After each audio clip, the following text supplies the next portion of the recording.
Hello everyone and welcome back to the Dungeon Learner's Guide. This week we've got another Commander's Guild deck tech. This is our 91st deck and it's titled Troll Hug. And if you haven't seen the show before, what we are doing is randomly selecting a card from scryfall.com, working with a budget of $100 or less, and building a commander deck for Magic the Gathering around a theme of the chosen card.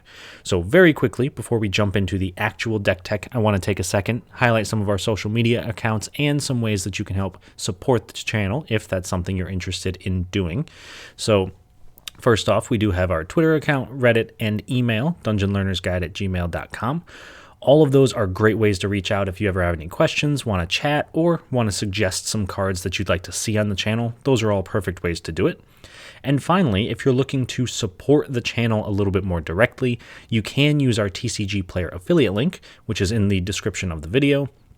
And also head on over to patreon.com/dungeonlearnersguide, where you can get a ton of great benefits, things like access to the deck lists a week early. You could get access to a Discord channel where we actually brew up the videos and also record them. So if you're interested in being in the videos, you can participate that way.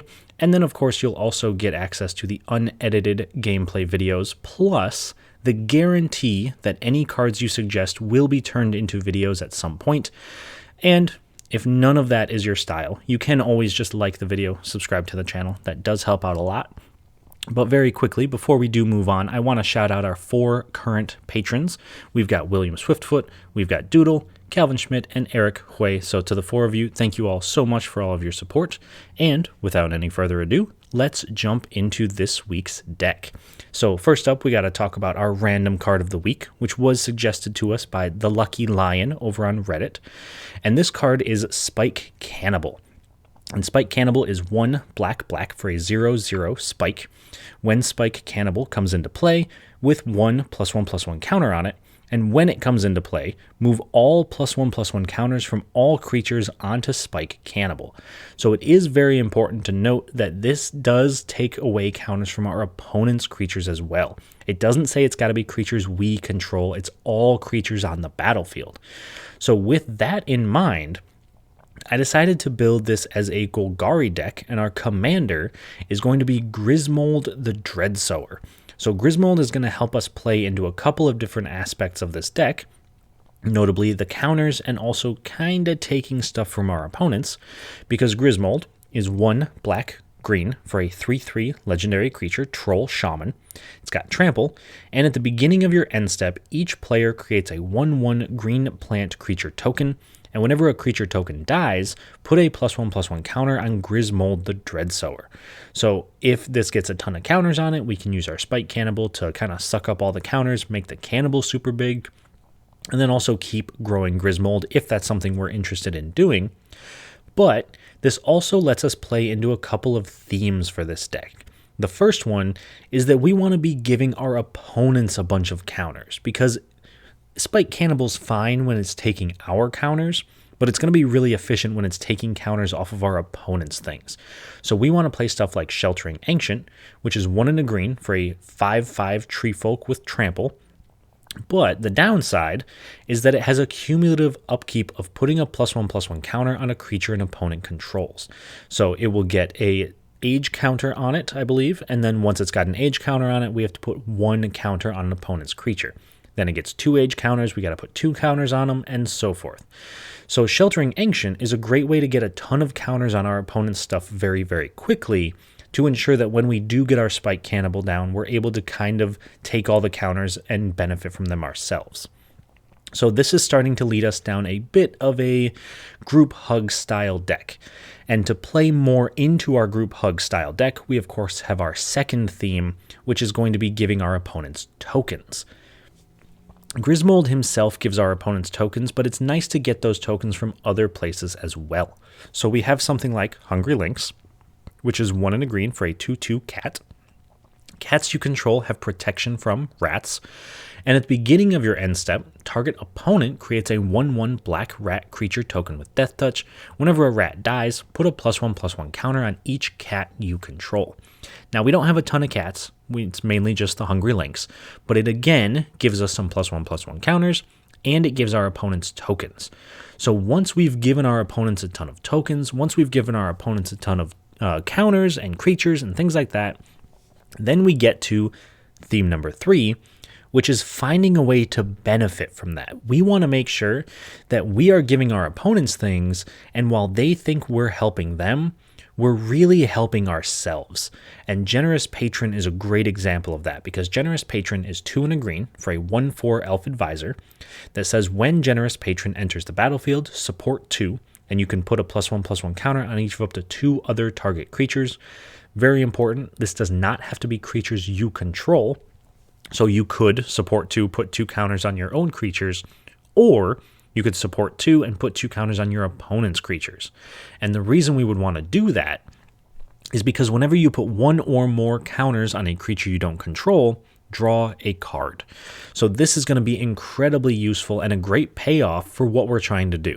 So we are a group hug style deck, but at the end of the game, we want to make sure that all the stuff we've given to our opponents, all the tokens and counters and creatures, kind of come back to bite them and allow us to win the game. So that's what Generous Patron's going to do. Like, yeah, we're making our opponent's creatures really big, maybe convincing them to attack each other rather than attacking us, drawing a ton of cards, and then at the end of the game, we're able to take all those counters, take all those creatures, and just kind of hit our opponents for the victory. So that is what we're trying to do, and hopefully the group hug style kind of works. But to kind of cement how it's going to work, let's take a look at some key cards. Some cards that, while not necessarily the win conditions in the deck, are very important to the synergies and what we're trying to do. So the first of these key cards is going to be Cannibalize. And Cannibalize is a unique card because it does a couple of things that we want, but it's also, I don't want to say it's a group hug card because I don't know if that's the right wording for it, but it's definitely not an entirely bad card for our opponents. So Cannibalize is 1 and a black for a sorcery that says choose 2 target creatures controlled by any one player, remove one of those creatures from the game, and put 2 +1/+1 counters on the other. So if our opponent has 2 big creatures, we don't really want to have both of them on the board. We can exile one and make the other one bigger, which, yeah, our opponent's probably going to be upset that we exiled their creature, but at the end of the day, they still got some counters, so it's not completely terrible. And it's a nice way to try to get a little bit of favor because we can, say, pump up a creature that's able to kill somebody and make sure that they get knocked out with commander damage or infect or whatever it might be, while still getting rid of a different threat on the board. So I think Cannibalize is a little bit underrated. It is important that it has to have 2 targets. You couldn't cast it if your opponent only has 1 creature, but still something to keep in mind. So that is key card number 1. Key card number 2 is going to be a lot different than that one, because that one's going to be Species Specialist. No, Species Specialist does not work with Cannibalize because it cares about things dying, but it is 2 black for a human warrior. It's a 2/3. As Species Specialist enters the battlefield, choose a creature type. Whenever a creature of the chosen type dies, you may draw a card. Now, this doesn't look immediately helpful because we're not a tribal deck. We're not playing a ton of humans or a ton of trolls or whatever it might be. But you've got to remember that Grismold actually gives each player a plant token at the end of turn, which means every go around the table, there are at least 4 plants being created. And there's actually a surprising amount of plants in Commander. You'd be surprised how many cards are just kind of incidentally making plants or are plants. So typically we'll want to name plant with Species Specialist, and if we can get one go around the table where everybody's plant dies, that means we're drawing 4 cards every round. So that is incredibly important and incredibly relevant, and makes this a very good key card for this deck. And finally, the last key card that we're going to talk about is going to be Hunted Horror. Now, Hunted Horror is a little bit different in the sense that it doesn't really care about our opponent's things dying, but it just puts a ton of power on board very, very quickly. Because Hunted Horror is black for a 7/7 horror with trample. When it enters the battlefield, target opponent creates 2 3/3 green centaur creature tokens with protection from black. Now, the nice thing about Commander being a 4-player format for the most part is that if we play Hunted Horror as a 7/7 and we give opponent A 2 3/3s, we could all attack someone else every single turn. We don't have to attack each other. It's not a 1v1 situation where they kind of cancel each other out. But instead, we're able to put a ton of power on board, 13 power worth of creatures on board by turn 2, and use them to start swinging, meaning we can really speed up the course of the game and hopefully make a friend along the way, because whoever we give the centaurs to, it might be relevant and we might just become friends. We don't attack each other and we kind of knock everybody else out. Game moves on pretty quickly after that. So Hunted Horror definitely plays, I don't know if you'd call it an important role, because obviously we're not always going to have it. It's not like it's the win condition in the deck, but it's very nice to have, because a 2-mana 7/7 with Trample that also gives a possible ally to 3/3s, very, very powerful. But those are our key cards for the deck, and the next piece of this we've got to take a look at are some cool interactions, some cards that synergize very well together and just kind of work as, well, I guess as cool interactions. So the first of those cool interactions we got to talk about is going to be Massacre Girl and Sylvan Offering. So Massacre Girl is already very good in this deck just by herself, because she's able to act as a board wipe most of the time, because Massacre Girl is 3 black for a human assassin, 4/4 with menace. When Massacre Girl enters the battlefield, each other creature gets -1/-1 until the end of turn, and whenever a creature dies this turn, each creature other than Massacre Girl gets -1/-1 until end of turn. So the fact that Grismold puts 4 plant tokens into play means that all we'd have to do is cast Massacre Girl. She immediately kills all the plants, giving everything else -4/-4, so everything's gotten a total of -5/-5 until end of turn. And if we can kill enough tokens, we can actually outpace the removal with Grismold, because maybe Grismold's gotten super big, so we can kind of kill all the tokens, kill all the creatures, and hopefully keep Massacre Girl and also try to keep Grismold at the same time. And so the reason that Massacre Girl is in here with the cool interactions is because sometimes we don't have those 1/1 tokens to really get the ball rolling, so we want to use something like Sylvan Offering. And Sylvan Offering is X and a green for a sorcery. Choose an opponent. You and that player each create an XX green Treefolk creature token, and choose an opponent. You and that player each create X 1/1 green elf warrior creature tokens. So we can put at least one 1/1 on the board. Well, I guess specifically with Sylvan Offering, we'd actually put 2 1/1s on the board, because we would get one and our opponents would get one. Plus, if we cast it for X = 1, the Treefolk is also going to be a 1/1, so that puts 4 1/1 tokens on the board for 2 mana. So all we would need is, it's a lot of mana, but 7 total mana means that we could basically wipe away the entire board. And if we know there's a huge creature on board that we need to get rid of, and there's not enough creatures to kill things with Massacre Girl, we can cast Sylvan Offering for 3, 4, 5 mana and make sure that no matter what happens, there's gonna be enough 1/1s on the board for Massacre Girl to do her thing and hopefully leave her as the only creature left standing.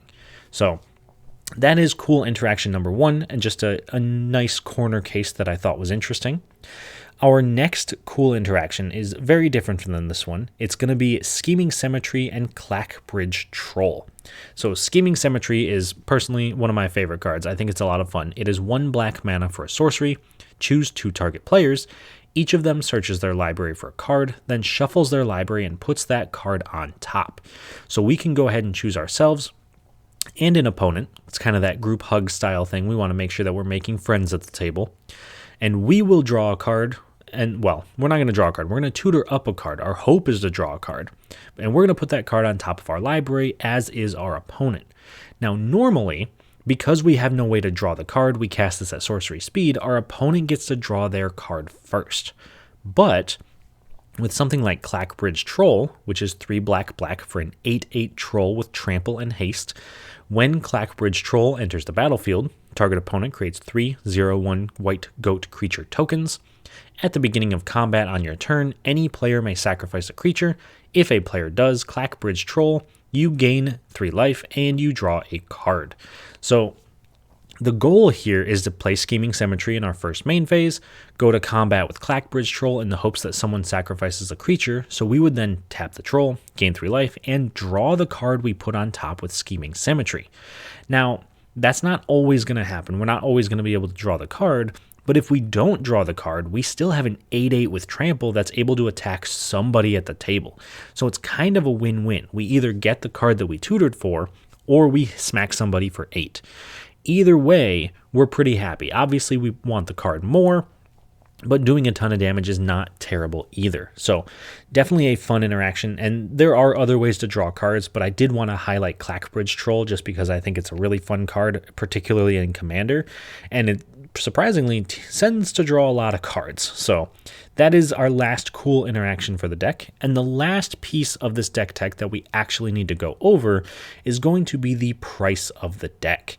So the price of this deck this week came out to $84.48. And the most expensive card in here is Luxior Giada's Gift. And Luxior is 1 mana for a legendary artifact equipment. Equipped creature gets +1/+1 for each counter on it. Equipped permanent isn't a planeswalker and is a creature in addition to its other types. Equip planeswalker for 1 and equip for 3. Now, I'm going to be perfectly honest up front. We don't really have any planeswalkers. This is really only in here because we have a ton of +1/+1 counters. Because if we can put this on, say, Grismold, all the +1/+1 counters that are on him actually wind up giving +2/+2 instead. So if he's got, say, 7 counters on him and he would normally be a 10/10, he now has 7 counters plus is getting an additional 7, so he's actually a 17/17. And just that small difference can actually, well, make a huge difference over the course of the game, because we're going to be hitting for a lot more. And we're able to put this on any of our creatures that are getting a ton of counters, make sure that no matter what's happening, we have massive threats on the board. And yeah, we don't really have any planeswalkers to play around with it, but I'd never really seen Luxior in a +1/+1 counter deck, so I figured I would give it a shot and see how it works. But let me know what you think, if this is more of just a planeswalker style deck or if it is something that could be good in a +1/+1 counter deck. I would love to hear everyone's thoughts and opinions on that one. But that is our most expensive card. However, if you're looking to maybe increase the price of the deck or add in some cards that I think would be very good, but I couldn't quite afford to fit into the budget, I've got some suggestions for you there. So this week, we have, for our out-of-budget upgrades, the Ozolith, which I would recommend replacing Blessings of Nature. Now, the Ozolith, just the first of our 2 out-of-budget upgrades, very expensive, $21.97, which is absolutely wild, but it is a 1-mana legendary artifact. Whenever a creature you control leaves the battlefield, if it had counters on it, put those counters on the Ozolith. We will almost always have creatures with counters, particularly because our commander is going to be getting counters just on his own. So the Ozolith is going to be getting a ton of counters put on it whenever our creatures die. And then you may ask, what happens with the counters on it? Well, at the beginning of combat on your turn, if the Ozolith has counters on it, you may move all counters from the Ozolith onto target creature.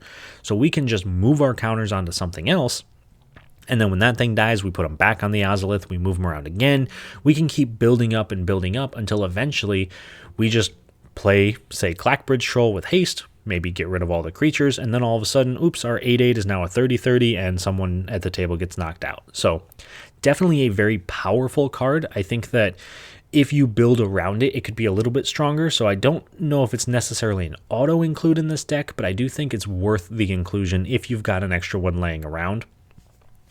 And the card that I would recommend swapping for it is Blessings of Nature, because Blessings of Nature is 4 and a green for a sorcery that says distribute 4 +1/+1 counters among any number of target creatures, and it has Miracle for a green. So if it's the first card we've drawn, we can reveal it, pay a green mana, and then cast it that way. Because we have no real top deck manipulation, we don't really have any scries, we don't have any way to figure out what's on top of our deck, it's not a great card because most of the time we're going to draw it and not really be able to play it for its miracle cost. So we're going to have to spend 5 mana on this, and that is not what we want to be doing. We would much rather cast something else or play it for its miracle cost. So not ideal in that situation, but it's not a terrible card if you need to leave it in. The other out-of-budget suggestion that I'm going to recommend this week is going to look a little bit different, but the replacement's going to look very different. This other one is going to be Primal Vigor, and the card I'm going to recommend replacing is Pollen Bright Druid. So Primal Vigor, 4 and a green for an enchantment. If one or more tokens would be put onto the battlefield, twice that many of those tokens are put onto the battlefield instead. And if one or more +1/+1 counters would be placed on a creature, twice that many +1/+1 counters are placed on that creature instead. Now, unfortunately, Primal Vigor is a massive $25, so it does not fit into our budget. But this doubles everything. This doesn't double our things, this doubles everything for the table. So when Grismold goes to make a token for everybody at the end of turn, now everybody gets 2 plant tokens. That's 8 bodies being put on the board that can possibly all die, giving Grismold +8/+8. Then, because of Primal Vigor, all those 8 +1/+1 counters are also going to be doubled, meaning that just one go around the table with Primal Vigor, Grismold could get +16/+16, putting him already as a 19/19 and just 2 damage short of knocking someone out with commander damage. So Primal Vigor is very, very awesome in this deck because it just really does everything we want to do. It just kind of bumps up our strategy to 100 and makes this deck go much, much faster when it comes to the group hug style strategy. On the other hand, though, the card that I would recommend replacing is Pollen Bright Druid. So Pollen Bright Druid is 1 and a green for a 1/1 elf druid. When it enters the battlefield, you can either put a +1/+1 counter on target creature or proliferate. Now, I tried to get a ton of proliferate in this deck because I felt that it was important we could proliferate our opponent's things. But after playing with it a little bit, Pollen Bright Druid just doesn't quite do enough. We don't really want to spend 2 mana just to proliferate once, and we don't really have any ways to blink it or to get it back from the graveyard or to recast it, so it doesn't quite do as much as I would like. And if we can proliferate once and increase all the counters on things, we might as well just play Primal Vigor, which is going to increase the counters on everything every single time something gets counters. So that is just my opinion. If you think that this swap shouldn't be made, please let me know. I'd love to hear all of the arguments on that one. Well, maybe not arguments, we'll keep it civil, but the discussions on that one. So let me know what you think, which of these might be better. But that is our last out-of-budget upgrade, so obviously the last thing we've got to do with this deck is see how it performs in a game. We're going to run this deck up against 3 separate opponents and hopefully try to come out on top. So this week, we're going to be joined by Nina, who is playing her Shadrix Silver Quill deck, Jacob from Opal Wave playing Inferno of the Star Mounts, and Mike playing Mayel the Anima. So Nina's Shadrix deck is kind of like a Silver Quill Strixhaven deck. It's got a ton of cards from that particular set, but it's also very, I guess, punchy might be the right word. She likes to do a ton of damage, get a huge board very quickly, put a bunch of counters on them, and just start swinging every single turn, kind of starting to knock people out with Shadrix since it has double strike and flying. So a little worried about that one. I'm hoping maybe we can put some counters on Shadrix and kind of convince her to go somewhere else for a little while. That's my hope, but we'll see how that plays out. Next up, we have Jacob and his Inferno of the Star Mounts deck. Personally, I've never played against an Inferno deck before, so I'm very excited to see how this goes. Big red mana is a big, well, I was going to say it's a big fan of mine, but actually I'm a big fan of it. So that was one of my first styles of decks. I played a Neheb the Eternal deck for quite a while when I started playing Commander, so big red mana is a strategy very close to my heart. I'm very excited to see what he does with it. And then finally, Mike's Mayel the Anima deck is also not necessarily a big mana deck, but a big creature deck. He wants to get as many big creatures as possible, try to cheat them in very, very cheap for, well, 6 mana, which is probably cheaper than a lot of them are going to cost. So I'm interested to see how this deck goes before. I've played against Mike's Mayel deck before, but it's been quite a while, so I'm interested to see if there's any changes he's made. Overall, I'm really not sure who to be the most scared of in this game. I'm really hoping that we can kind of just put counters on things and give our opponents tokens and convince them to attack each other and then kind of sweep up any pieces that are left over, but we'll see how it goes. So overall, I hope you enjoyed the deck tech, hope you enjoy the video, and if you do, please like and subscribe, and I will talk to you all once the game is done. At the start of the game, Nina goes first, followed by Jacob, myself, and then Mike. On Nina's first turn, she plays a swamp. Jacob plays a mountain. I play a swamp, and then cast Scheming Symmetry, allowing Nina and I to both search our libraries for a card, putting it on top of our decks. Mike plays a Mosswort Bridge, hiding away a card. Nina plays a Swamp. Jacob plays Inventor's Fair and then casts Blackblade Reforged. I play a Tainted Wood and cast Sheltering Ancient, which has a cumulative upkeep cost of putting a +1/+1 counter on an opponent's creature. Mike plays a Mountain. Nina plays a Swamp. Jacob plays a Mountain and then also casts Swiftfoot Boots. In my upkeep, since none of my opponents have any creatures, I can't pay the cumulative upkeep cost on the Sheltering Ancient, being forced to sacrifice it. Then I play a Forest and cast my commander Grismold the Dreadsower, which gets a +1/+1 counter whenever a creature token dies, and also gives each player a 1/1 plant token in my end step, which happens immediately this turn as I pass to Mike. Mike plays a Forest and then casts Arcane Signet. Nina casts Campus Guide, searching her library for a Plains and putting it on top of her deck. Jacob plays a Mountain and equips Swiftfoot Boots to his plant token, giving it haste and hexproof. I play a Rogue's Passage and then cast Tempt with Discovery, allowing me to search my library for a land, putting it into play. Then, each opponent may do the same, but for each one that does, I get another land. Luckily for me, they all take the offer, searching their decks for a land, while I search my deck for 4 lands. This results in Mike getting a Jetmir's Garden, Nina getting a Plains, Jacob getting Valakut the Molten Pinnacle, and me getting Llanowar Wastes, Command Tower, Temple of the False God, and Golgari Rot Farm, which returns a forest to my hand. Once that's resolved, I cast Heartwood Storyteller, letting each player draw a card whenever a player casts a non-creature spell except for the player who cast it. Then I move to my end step, making each player a plant.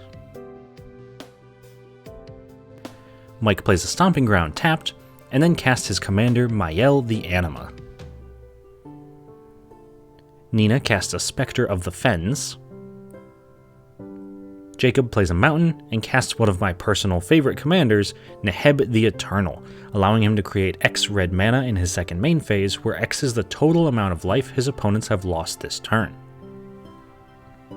He equips the Swiftfoot Boots to Neheb, giving him hexproof and haste, and then moves to combat, attacking Mike with Neheb, but Mike blocks with a token, killing it, giving Grismold a counter, and then Mike still loses 3 life since Neheb has Afflict 3.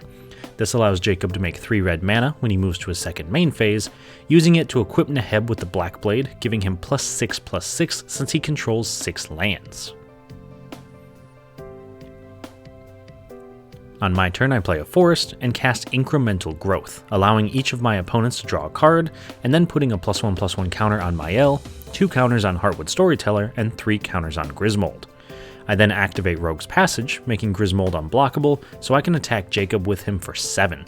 Then, at the end of my turn, each player makes yet another plant token.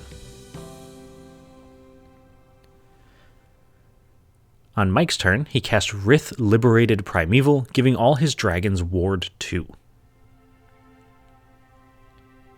Nina plays a Plains and casts her commander Shadrix Silverquill. Then, when she moves to combat, she triggers Shadrix's ability, so she puts a +1/+1 counter on all of her creatures and lets me draw a card and lose a life. Jacob plays a Mountain, triggering Valakut since he now has 5 mountains, doing 3 damage to me. Then he casts Chandra's Ignition, targeting Neheb. This has Neheb doing damage equal to his power to all other creatures and opponents, so everyone takes 11 damage while the board is wiped. Once that's resolved, he attacks Nina for 11 with Neheb, but before the damage, Mike casts Fog to prevent the combat damage. However, once Jacob moves to his second main phase, he still creates 36 red mana since his opponents lost a total of 36 life this turn.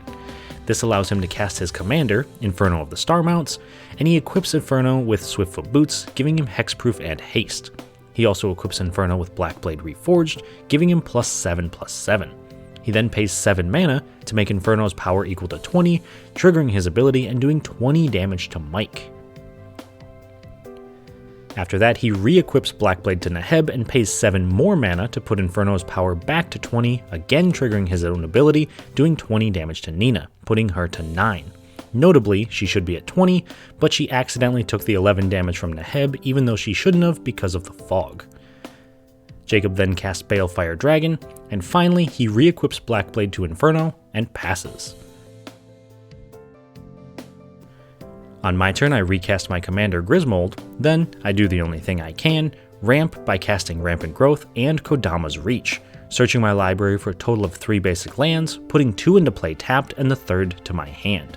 Then at the end of my turn, everybody makes a plant token, and I also remember to play a land, playing Bojuka Bog and exiling Jacob's graveyard.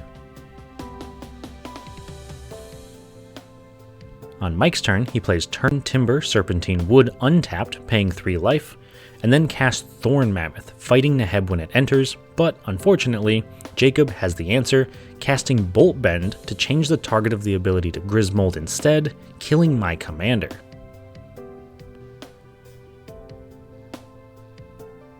On Nina's turn, she plays a Plains and casts a Combat Professor. Jacob casts Price of Progress, making each player take damage equal to twice the number of non-basic lands they control. This does 0 damage to Nina, 4 damage to Jacob, 8 damage to Mike, and 14 damage to me. He then attacks Mike for 6 with Balefire Dragon, Nina for 13 with Inferno, and me for 5 with Neheb and a plant. Nina and I block as much as we can, with her taking nothing, and I take 4 while Mike gets knocked out of the game. Then, in Jacob's second main phase, he makes 32 red mana, allowing him to equip Blackblade to Inferno, get his power to 20, knock me out of the game, and then re-equip Blackblade, get his power to 20 again, knocking Nina out and winning Jacob the game. Alright, so that was a sweet game. Definitely a very fast game. It actually ended on turn 7. I think that we saw some of the strengths of our group hug deck, but we didn't quite get to see it do what it wanted to do. I'm very sad that the Ancient that I played early on died because nobody else had any creatures for me to put counters on, so that kind of stinks, but still not too bad. We were able to get a ton of counters on Grismold and give everybody a bunch of tokens and give everybody some counters, so I think it definitely played very well. We just didn't quite get to the end game. Mike, unfortunately, seemed to struggle a bit with his mana, really was only playing one thing a turn, never really got to spin Mael, so not quite doing what he wanted to do, unfortunately. Nina also struggled a little bit with mana. She couldn't find white mana for a while, missed a couple of land drops, so Shadrix came out a little bit later than she wanted him to, and once he came out, it was a little too late kind of situation. And then finally, Jacob's Inferno deck was very sweet to see. And it's nice to see that, like I said earlier, one of my original commanders, Neheb, putting in some work. Very, very powerful creature. So very cool to see the synergies of pumping Inferno up to 20 and then taking some equipments off and pumping him up again so you can kind of trigger him multiple times in a turn. I had no idea that was a thing you could do, so very cool to see. Awesome showing by Jacob. I will make sure to link his channel in the description of the video as well, so please do check out his stuff. He makes some amazing content, as does Mike. His link is also in the description. He also makes some very good content, so check both of them out. They're very much worth your time if you've got the chance. And other than that, let me know what you think about the deck. Hopefully you liked it. If you didn't, let me know that too. I'd love to get some feedback. Let me know what improvements could be made, if there's cards that I missed that definitely should be included, or maybe there's another way that you would take the Spike Cannibal. So, like I said, hope you all enjoyed it. Please do like the video, subscribe to the channel, and I will see you all on the other side of the Dungeon Learner's Guide.